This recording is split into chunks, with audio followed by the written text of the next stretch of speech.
Hindun binti man? Binti Utbah. Nah, Hindun binti Utbah ini hampir mati ketika perang Uhud. Jadi Rasulullah Shallallahu Alaihi Wasallam sebelum perang beliau katakan, siapa yang mau pegang pedang saya?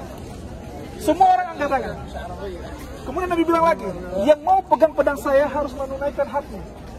Maka bangunlah seorang sahabat namanya Simak bin Harsyah. Simak bin Harsyah, atau yang dikenal dengan Abu Dujana. Dia ambil pedang itu, ya Rasulullah, saya akan menunaikan haknya. Kata Rasulullah, hak pedang ini engkau pukul musuh Allah sampai yanhani, sampai bengkok.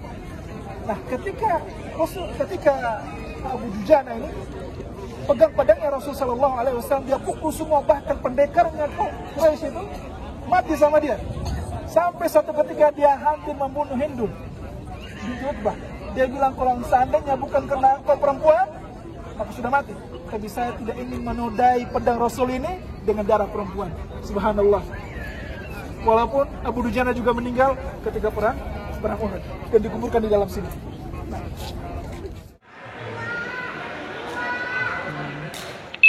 Yang dia cinta kepada kita dan kita juga cinta kepada dia.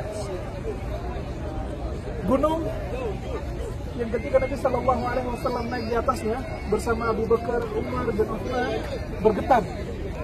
Kata para ulama, saking senangnya bukit Uhud ini bergetar dia. Sehingga kata Nabi Sallallahu Alaihi Wasallam kepada Gunung Uhud, "Usbir ya Uhud, inna alaika nabiyyun wa siddiqun wa syahidan." Gunung Uhud, tenang, karena di atas engkau ini sedang ada seorang nabi, satu orang yang siddiq, yang membenarkan risalah, dan dua orang mati syahid, yaitu Utsman, Umar, dan Utsman. Jamaah yang dirahmati Allah, Gunung Uhud ini kalau dari ujung ke ujung itu sekitar panjangnya itu sekitar 7 kilo. Kalau muter sampai ke belakang itu sekitar 17 kilo. Tingginya itu sekitar 1 kiloan, lebarnya itu sekitar 3 kiloan. Ini Gunung Uhud. Nah, di belakang kita ini pas ini yang disebut dengan Jabal Rumah, Bukit Pamanah. Yang nama aslinya itu adalah Jabal Ainain. Jabal Ainain. Nah, jadi ketika di Gunung Uhud ini mengingatkan kita tentang peristiwa yang besar. Ya, peristiwa yang besar. Peristiwa apa itu? Perang Uhud. Perang Uhud ini, jamaah yang dirahmati Allah, terjadi pada tahun 3 Hijriah. Yang sebelumnya itu pernah terjadi peperangan yang besar. Yang pertama itu Perang Badar. Nah, ketika kaum musyrikin kalah di Perang Badar dan kepala-kepala suku dan Quraisy itu banyak yang meninggal, sisa Abu Sufyan, maka Abu Sufyan mengompori yang lainnya untuk balas dendam kepada Rasul Sallallahu Alaihi Wasallam di Perang Uhud di 1 tahun setelahnya. Ketika mendengar itu, paman Rasul Sallallahu Alaihi Wasallam Al-Abbas bin Abdul Muttalib mengirim seseorang untuk membawakan berita kepada Rasul Sallallahu Alaihi Wasallam di kota Madinah yang saat itu lagi berada di Kuba. Ya. Jadi Abbas ketika mendengar rencana kaum musyrikin dan kekuatan mereka, dikabarkan kepada orang ini membawa berita kepada Rasul. Orang ini berlari, disebutkan dalam kitab Ghazawat Rasulullah Sallallahu Alaihi Wasallam. Orang ini berlari dari Mekah ke Madinah 3 hari 3 malam sampai ke Kuba. Ketika sampai berita itu kepada Rasul Sallallahu Alaihi Wasallam, Rasul tidak mau cerita-cerita, kecuali kepada para sahabat ini. Memang Rasul percaya, karena kalau disebarkan berita ini akan melemahkan hati kaum muslimin.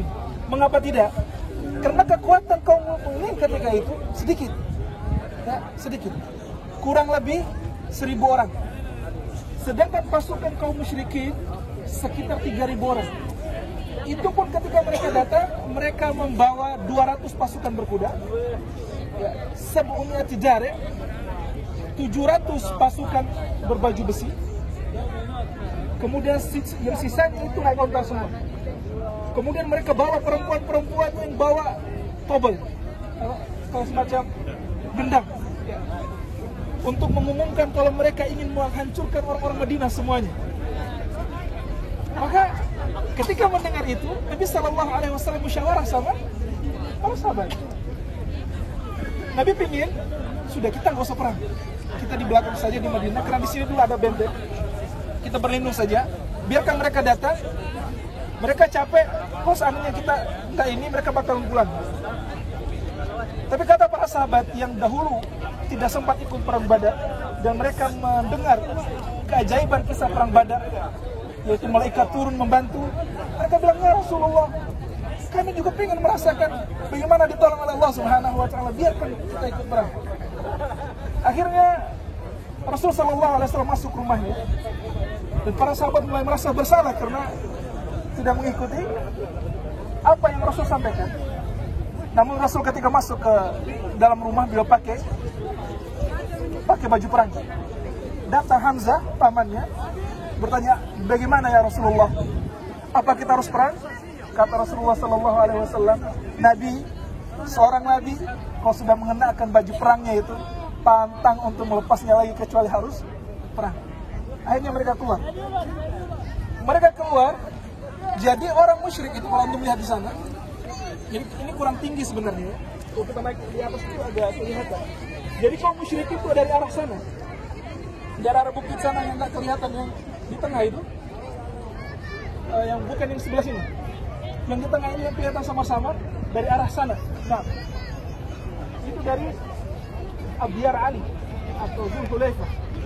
Karena jalur masuk kota Madinah yang bisa diinjak sama onta maupun kuda hanya dari jalur itu. Karena Madinah ini ditutup sama harrah, kayak batu-batu vulkanik yang tajam-tajam itu. Jadi kuda ataupun onta tuh nggak bisa jalan di situ. Hanya bisa lewat lembah-lembah yang seperti di Dzulhulaifah, Wadi Akik. Nah, datanglah kaum musyrikin dari arah sana. Nabi SAW datang dari arah sana. Dari arah sana, itu pada hari Jumat. Rasul SAW sangat memahami medan perang. Ketika beliau datang di hari Jumat itu, beliau berhenti di salah satu masjid di situ, namanya Masjid Dara. Masjid Dara. Ketika sudah sampai di sana, beliau ngecek semua pasukan. Anak kecil umur 15 tahun nggak bisa perang, suruh pulang. Banyak anak kecil yang saat itu pengen perang tapi nggak bisa perang. Sekitar 15 orang disuruh pulang sama Rasulullah SAW. Datang salah satu sahabat yang mulia, umurnya 15 tahun, namanya Rafi' bin Khawjaj. Dia datang, kemudian Rasulullah mengizinkan dia karena dia itu ahli jago panah. Datang satu lagi, Samurah bin Jundub. Samurah bin Jundub ini seumuran dengan Rafi', tapi dia nggak jago panah. Dia nangis ke bapaknya karena dia suruh pulang sama Rasul. Dia bilang, Bapak, saya kalau sama Rafi' itu, kalau berantem menangan saya. Kenapa Rafi' bisa diizinkan, perang saya enggak? Akhirnya bapaknya antar lagi ke Rasulullah, ya Rasulullah, ini Samurah pengen perang. Kata Rasulullah, antum Rafi' Samurah berantem, siapa yang menang bismillah. Akhirnya Samurah yang menang. Akhirnya dua-duanya dipilih untuk ikut perang. Subhanallah. Jadi berkumpullah Rasulullah SAW di sana, di Masjid Dara. Setelah waktu pagi sholat subuh, orang musyrikin sudah mulai mendekati ke sini, mendekat. Kalau seandainya Nabi SAW keluar lewat sini, akan ketemu di tengah situ, di lembah situ. Dan antum tahu, pasukan kaum musyrikin ada berapa? 3.000. Pasukan kaum muslimin ada 1.000. Itu pun kurang 300. Ya, yang 300 ini dihasut sama Abdullah bin Ubay bin Salul, ketuanya munafik. Itu nggak akan terjadi perang, kita lebih baik pulang saja. Akhirnya pulanglah 300. Kata Rasulullah nggak masalah, mereka hanya buat masalah saja. Pulanglah 300 orang ke Madinah, sisa 700 di Masjid Dara. Ketika waktu pagi masih gelap, Nabi SAW mengutus. Ya, sebelumnya Nabi SAW sudah mengutus, namanya Habab ibn Munzir. Habab ibn Munzir namanya. Untuk ngecek kekuatan musuh, benar nggak segitu? Ternyata benar. Kemudian Nabi SAW pelan-pelan muter sampai sini. Sampai di sini. Di daerah sini nih. Ya, jelas ini? Nah, kaum musyrikin dari sana. Kaum musyrikin awalnya mengira peperangan akan terjadi di situ. Ya, tapi Nabi SAW pindah. Nabi SAW muter sampai di sini. Ya, ketika sampai di situ, di ceritanya disebutkan dalam kitab Ghazawat itu, ketika di situ dulunya ada kebun orang munafik. Nah, orangnya lagi jaga kebun. Nabi SAW dengan para sahabat pelan-pelan. Kemudian kedengaran sama yang punya kebun. Kemudian kata yang punya kebun, kalau seandainya itu Muhammad, saya akan lempar dia. Kemudian para sahabat marah. Kata Rasulullah, kita tujuannya di sini bukan di situ. Jangan buat kacau. Akhirnya mereka datang ke sini. Kemudian Nabi SAW perintahkan 50 orang pemanah di situ, di bukit ini, di atas bukit ini. Kemudian Nabi SAW bariskan 3 pasukan di sini. Ada pasukan Muhajir, ada pasukan Aus dan Khazraj. Jadi ada 3 pasukan di sini. Ansor 2 pasukan, yang ketiganya pasukan Muhajir. Berbaris di sini. Jadi Nabi SAW di belakangnya itu langsung bukit Uhud. Kemudian di samping kirinya itu bukit ini, Jabal Rumah. Nah, kaum musyrikin dari sana. Jadi ketika kaum musyrikin dari sana, kaum musyrikin bingung, nggak bisa ngepung Rasulullah SAW dari belakang. Karena kalau mereka lari dari sini, maka pasukan pemanah akan lalu tembak. Maka mau nggak mau, kalau mereka mau perang sama Rasul, datang ke sini. Nah, itu pintarnya Rasulullah SAW. Jadi beliau yang menguasai medan, dan perang itu terjadi di pagi hari ya.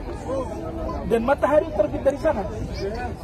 Dan kalau Rasulullah SAW di situ, maka yang dari sini akan hilang. Itu cerdasnya Rasulullah SAW. Itu semua Rasul sudah pertimbangkan semuanya. Akhirnya datang mereka ke sini. Datang Abu Sufyan. Dia ingin kecaukan semua pasukan kaum muslimin. Dia bilang sama Ansor, Ansor, bahasa kita ya, kami nggak ada urusan sama itu. Kami cuma ada urusan sama anak paman saya, anak saudara saya. Kalau Muhammad dan saudara-saudaranya, kami ada urusan sama mereka, kami nggak ada urusan sama antum. Kalau antum bisa pulang saja, kami nggak akan melakukan peperangan. Tapi mereka mengira kalau orang Ansar itu akan mudah meninggalkan Rasul SAW, tapi ternyata tidak. Ketika bujukan Abu Sufyan nggak mempan, Abu Sufyan suruh satu orang Ansar yang itu munafik, namanya Abu Amir Al-Fasiq. Abu Amir Al-Fasiq ini, dia dulunya itu mau dinobatkan sebagai gubernur Madinah sebelum datang Rasul SAW. Namun ketika datang Rasul, orang pilih Rasul SAW. Akhirnya dia kecewa, dia pergi ke Syam, masuk Nasrani. Kemudian setelah itu dia gabung sama pasukannya siapa? Pasukannya Abu Sufyan. Dia yang galiin lubang-lubang sekitaran sini untuk supaya Nabi SAW jatuh pada lubang tersebut, dan terjadi pada peperangan terjadi. Singkat cerita, Abu Sufyan dan tentaranya itu berperanglah bersama Rasulullah SAW. Awalnya itu datang namanya Talha bin Utsman yang bawa bendera dari musyrikin, datang ke sini. Dia bilang, siapa yang dari antum yang mau lawan saya? Kalau seandainya kalian benar, kalau yang kalian bunuh masuk neraka, dan yang terbunuh dari kalian masuk surga, saya mau bunuh orang di antara kalian supaya masuk neraka, atau saya terbunuh supaya saya mau bunuh orang kalian supaya masuk surga, dan saya terbunuh supaya masuk neraka. Dia tantang.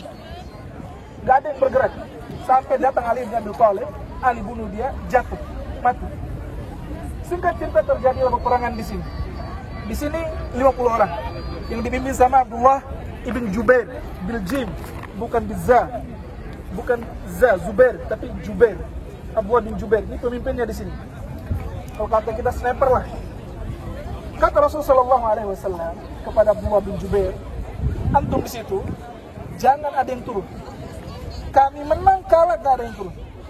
Sampai pun kalau kalian melihat kami dimakan sama burung burung bangkai, jangan turun. Apapun kami menang, jangan. Apapun kami sudah ini kalah, jangan turun.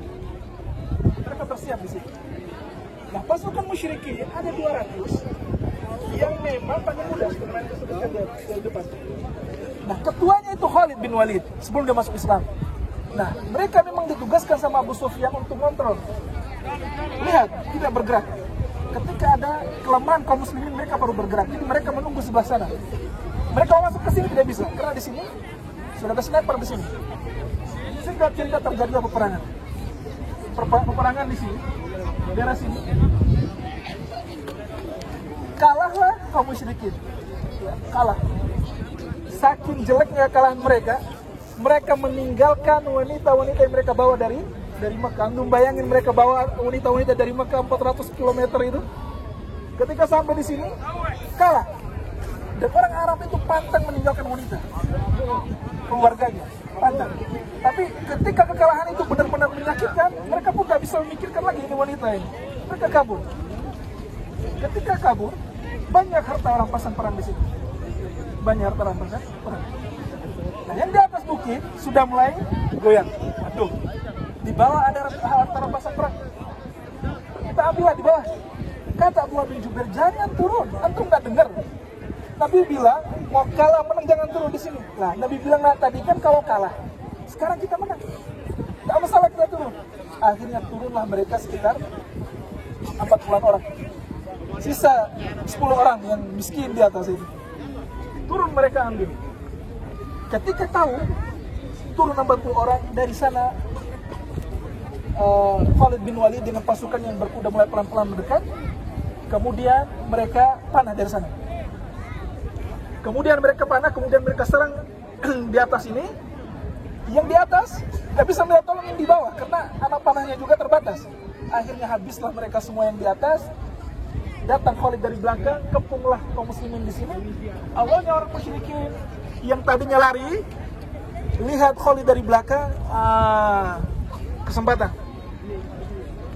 Baliklah lagi mereka ke sini. Saat itu kaum muslimin kocar-kacir. Ya, kocar-kacir. Bingung, ini gimana ini? Akhirnya dikepunglah dari arah sana kaum musyrikin, dari sini pasukan Khalid.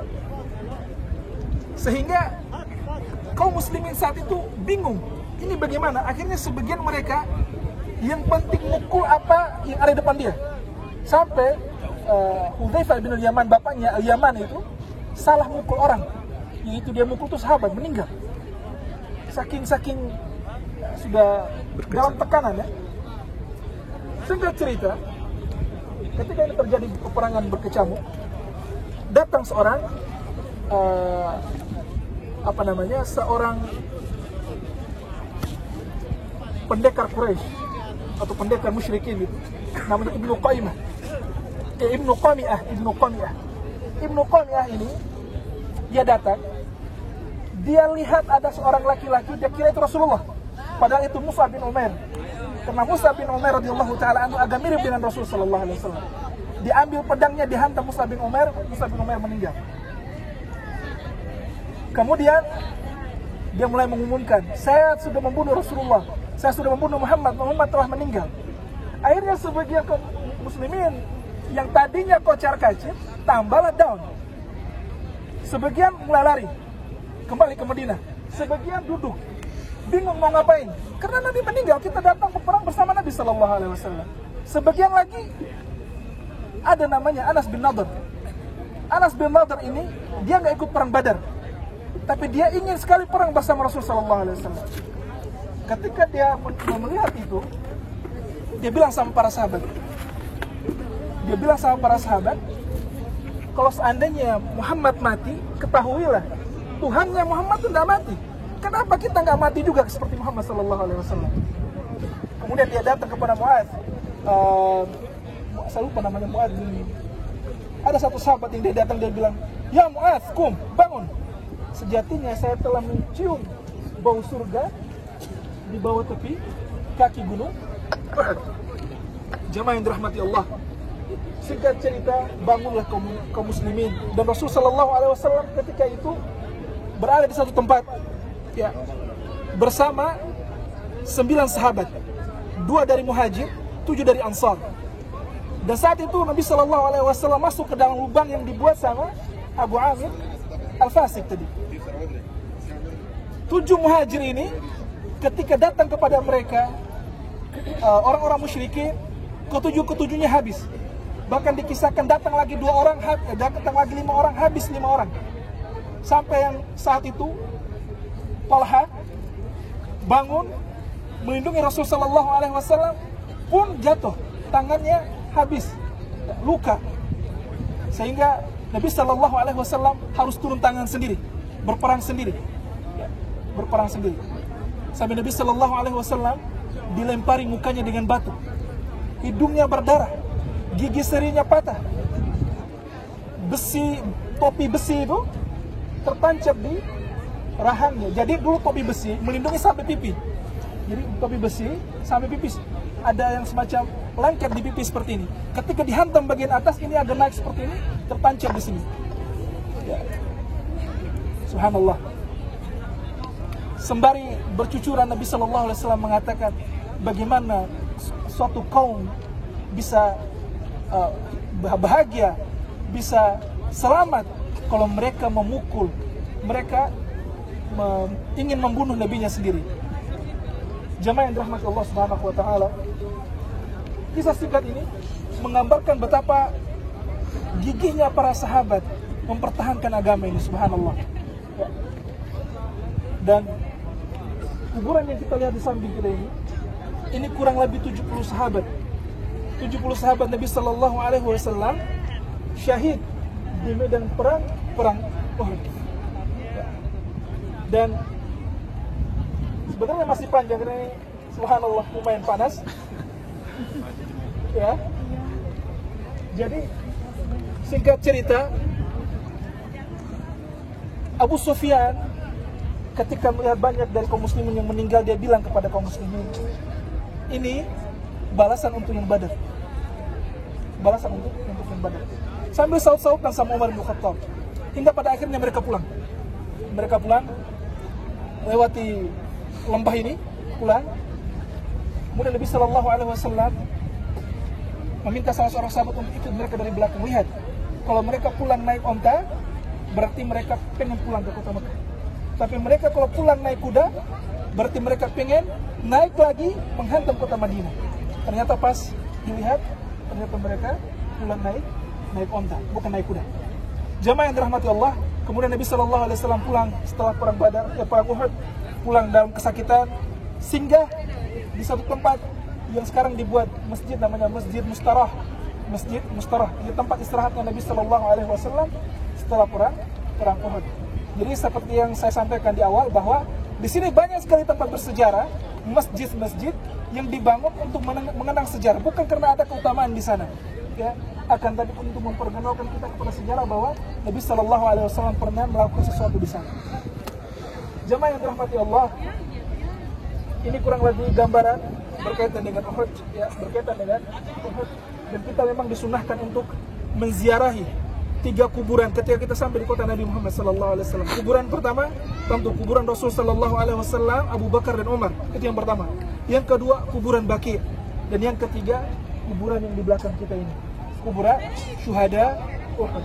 Sekarang mungkin setelah ini kita akan sama-sama turun ke sana, ya, untuk memberi salam kepada syuhada Uhud dan mendoakan mereka.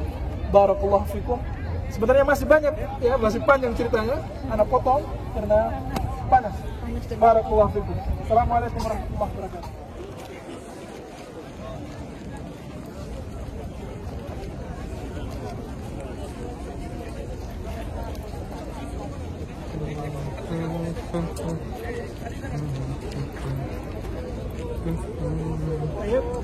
Mungkin ketika kita sampai di sana tidak banyak kuburan yang akan kita lihat, ya, karena memang sudah banyak yang rata. Namun ada 1-2 kuburan disebutkan itu mungkin kuburannya Hamzah, pamannya Rasul Sallallahu Alaihi Wasallam yang meninggal di sini, yang dibunuh sama Wahsy. Ya, Wahsy ini budak dari Hindun, ya? Hindun binti بنت عتبة. Nah, Hindun binti Utbah ini hampir mati ketika perang Uhud. Jadi Rasulullah SAW sebelum perang beliau katakan, siapa yang mau pegang pedang saya? Semua orang angkat tangan. Kemudian Nabi bilang lagi, yang mau pegang pedang saya harus menunaikan haknya. Maka bangunlah seorang sahabat namanya Simak bin Harsyah. Simak bin Harsyah, atau yang dikenal dengan Abu Dujana. Dia ambil pedang itu, ya Rasulullah, saya akan menunaikan haknya. Kata Rasulullah, hak pedang ini engkau pukul musuh Allah sampai yanhani, sampai bengkok. Nah, ketika Abu Dujana ini pegang pedangnya Rasulullah SAW, dia pukul semua, bahkan pendekarnya Quraisy itu mati sama dia. Sampai satu ketika dia hampir membunuh Hindun binti Utbah. Dia bilang, kalau seandainya bukan karena engkau perempuan, maka sudah mati. Tapi saya tidak ingin menodai pedang Rasul ini dengan darah perempuan. Subhanallah. Walaupun Abu Dujana juga meninggal ketika perang Uhud dan dikuburkan di dalam sini. Nah.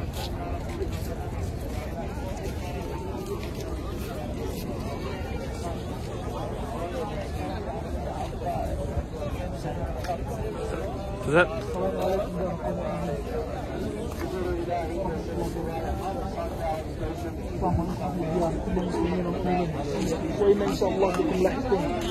ونسأل الله لنا ولكم العافية. السلام عليكم يا شهداء. المسلمين والمؤمنين وإنا إن شاء الله بكم لاحقون. نسأل الله لنا ولكم العافية. السلام عليك يا سيد الشهداء. السلام عليك يا عم رسول الله. Assalamualaikum jami' syuhada. Wa inna insyaallah. Ini ingin baca doa, bisa lihat doa yang di sana. Yang papan sebelah sini. Ini berisi doa untuk syuhada Uhud. Jadi ini enggak kelihatan mana sudah kuburan.